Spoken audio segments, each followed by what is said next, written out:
Okay, so I'm answering this question for a student, and the question is a Z-score question. They're basically asking you, a brand of television has a lifetime that is normally distributed with a mean of 7 years. So this is important information here. 7 years is the average, the mean, and the standard deviation is 2.5 years. They want to know what the probability is that a randomly chosen TV will last more than 8 years.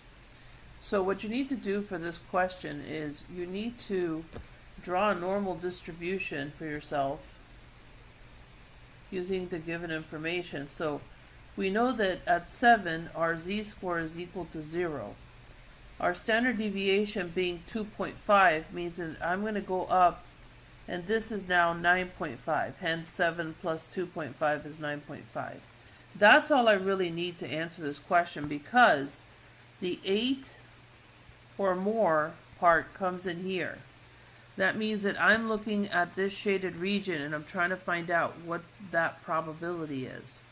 So when you answer the z-score or use the z-score formula, the z-score formula is going to give you the data or probability relative to this side of the graph. So you're going to have to do 1 minus this to get the value that we're really looking for. So it's the score. And actually, you know what? Let me color code it so you follow my logic. It's the score of 8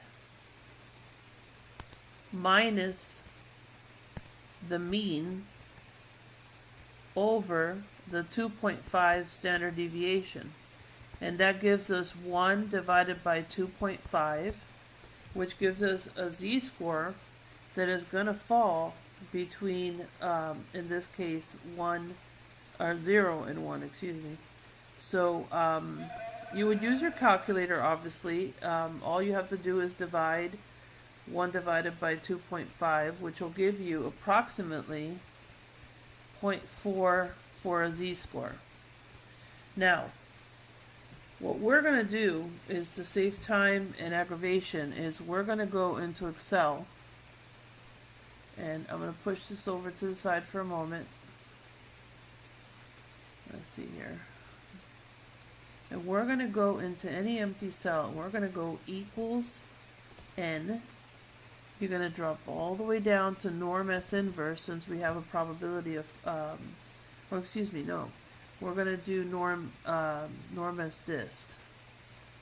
So we're going to go all the way down, and we're going to select norm S dist. No dots, if you notice, it's just NORMS DIST.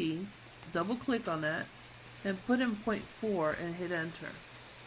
Now our answer when we first get this is 0.655422, and what we need is equal to 1 minus this answer, which gives us 0.344578. And so when answering this question, understand that the values we just obtained, so I'm going to highlight from here back to this area here. This was our original find of 0.655422. The opposite area, or the complement of this area, let's see if I can get a drop down menu here. I'll do this one in teal. That's on this side. Okay. This is 0.344578. So since they're asking you in this question, I believe they're asking you to answer the question with 2 decimal places. Let me see here. I'm trying to find the question again. Alright, so they're saying write your answer with no 2 places after the decimal. Let's see here, wherever appropriate. So your answer here has to be in decimal format. So if you don't answer 0.34, which is exactly what they're asking you for, they're asking you to answer in decimal form, and they're asking you for 2 place values. Okay, they're not asking for percents. And so if you selected or wrote down just plain old 34, of course you're going to get marked wrong. And that is basically that gist of that question.